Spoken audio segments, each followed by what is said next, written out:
रायगढ़ नाम का एक छोटा सा गांव था। उसमें मोहन नाम का किसान अपनी पत्नी सुलेखा और बेटे मोनू के साथ रहता था। खेती से जो फसल होती उसे बेचकर मोहन अपना और अपने परिवार का गुजारा करता था।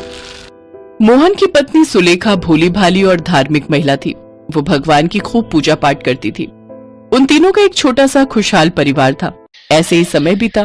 फिर एक रोज मोहन जब खेत में खुदाई कर रहा था तो उसकी कुदाल के नीचे एक सांप आ गया और कुदाल लगने से उसकी मौत हो गई। हे भगवान, ये क्या अनर्थ हो गया मुझसे? ये सांप तो मर गया। तभी उसकी नजर उस सांप के बिल में गई जहां उसका छोटा बच्चा भी था, लेकिन नागिन वहां पर नहीं थी। ये मुझसे कैसा अनर्थ हो गया? इसके पिता की हत्या मुझसे हो गई और ये बच्चा मेरी वजह से अनाथ हो गया। अब मैं इसे अकेला नहीं छोड़ूंगा।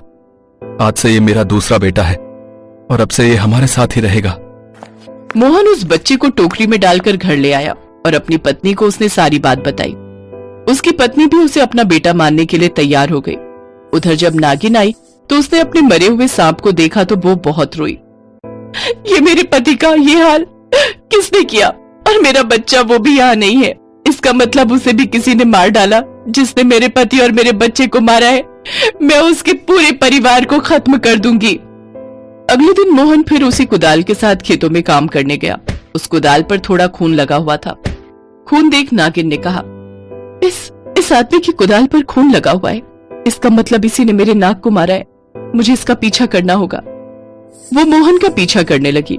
मोहन अपने घर पहुंचा तो नागिन खिड़की के रास्ते उसके घर में घुस गई और एक कोने में जाकर छिप गई।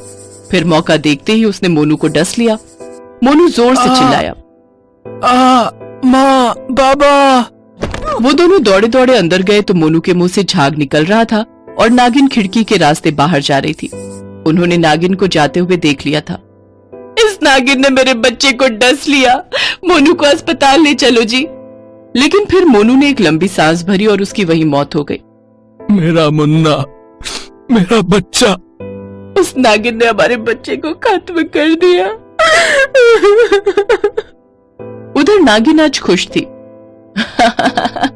उस किसान के बेटे को मारकर मेरे आधे मन को शांति मिली है। अब जब उसकी पत्नी और उसकी भी जान ले लूंगी तभी मेरा बदला पूरा होगा। अगले दिन वो फिर खिड़की के रास्ते घर में घुसी, लेकिन जब उसने वहां का दृश्य देखा तो वो हैरान रह गई।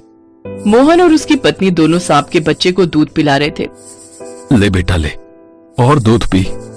मेरा बच्चा जिंदा है। ये मुझसे क्या गुनाह हो गया? ये तो मेरे बच्चे को पाल रहे हैं और मैंने इन्हीं के बच्चे को मार दिया। नागिन भोलेनाथ से प्रार्थना करती है, हे भोलेनाथ, कुछ ऐसा चमत्कार कर दो कि इनकी सूनी गोद भर जाए। तभी एक सेठ सेठानी मोहन के घर का दरवाजा बजाते हैं। मोहन दरवाजा खोलता है।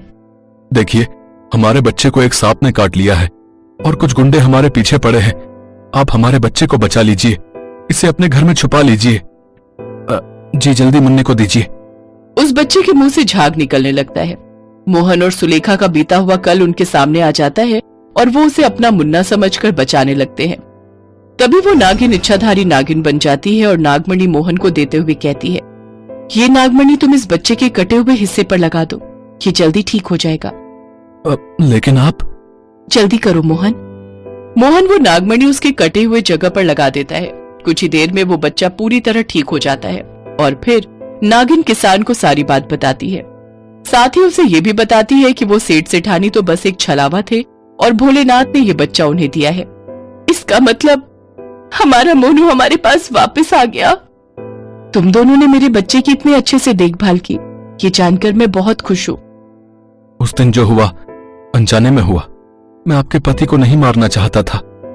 अब मैं सब जानती हूँ मोहन कि तुम दोनों धर्मात्मा इंसान हो और उसमें तुम्हारा कोई कसूर नहीं था। नागिन अपनी नागमणि से उनके घर को धन धान्य से भर देती है और अपने बच्चे को लेकर वहां से चली जाती है।